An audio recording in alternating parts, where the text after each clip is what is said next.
কেমন হয় আজকে মায়ের মতো করে এরকমভাবে গরুর মাংস মাখিয়ে রান্না করলে? আমরা তো মাখা চোখা তরকারি বুঝিই না, শুধু কষানোই বুঝি। আসলে মাখানো তরকারি কিন্তু অন্যরকম একটা স্বাদ আছে। এখানে কিছু পরিমাণে ফ্রেশ গরুর মাংস নিয়ে নিছি, পরিষ্কার করে ধুয়ে নিছি। এখন মরিচ দিয়ে দিচ্ছি আমি। আসলে গরুর মাংস একটু মরিচটা বেশি না দিলে খেতে ভালো লাগবে না। ঠোঁটে মুখে যদি আপনার না ধরে তাহলে তো মনে হবে না যে আপনি মাংস খেয়েছেন। এখন হলুদ দিয়ে দিলাম, লবণ দিয়ে দিলাম, দারচিনি, এলাচ দিয়ে দিলাম।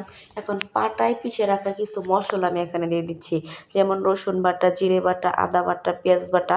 সবগুলো মশলা একত্রিত করে হাতে পরিমাণ মতো একটু তেল নিয়ে সুন্দরভাবে মাখাচোখা করে নেব। আসলে আমাদের মা চাচিরা দেখতাম আগে অনেক তরকারি কিন্তু এরকমভাবে রান্না করতো, খেতে ভীষণ মজা হতো। আমরা তো আসলে মাখানো তরকারিটা বুঝিই না, সবসময় মনে করি কষালেই হয়তো তরকারিটা বেশি ভালো লাগে। না, তাদের যে রান্নার একটা গুণ, সেটা আমরা যতই তেল মশলা ব্যবহার করি না কেন, আমরা কিন্তু ওই গুণটা পাবো না, ওই স্বাদটা পাবো না। বিশ্বাস করবেন, এই মাংসটা মাখানোর সময় আমার কি যে ভালো লাগতেছিল, মায়ের কথা বারবার মনে পড়তেছিল, আর অনেক সুন্দর একটা ফ্লেভার আসতেছিল। মাংসটাকে 10 মিনিটের মতো ভালোভাবে মাখাজোগা করার পর একটু পানি দিয়ে এখন এটাকে আমি রাইস কুকারে বসিয়ে দেব। আসলে মাটির চুলার রান্না কিন্তু অন্যরকম একটা স্বাদ হয়, সেটা হয়তো কখনো পাবো না। এই যে দেখেন আমার তরকারি ফাইনাল লুক, দেখতে যতটা লোভনীয়, কালারটা জাস্ট ওয়াও, খেতেও কিন্তু অনেক মজা ছিল। মাংসটা মুখে দেওয়ার সাথে সাথে একদম মোমের মতো মিলিয়ে গেছে।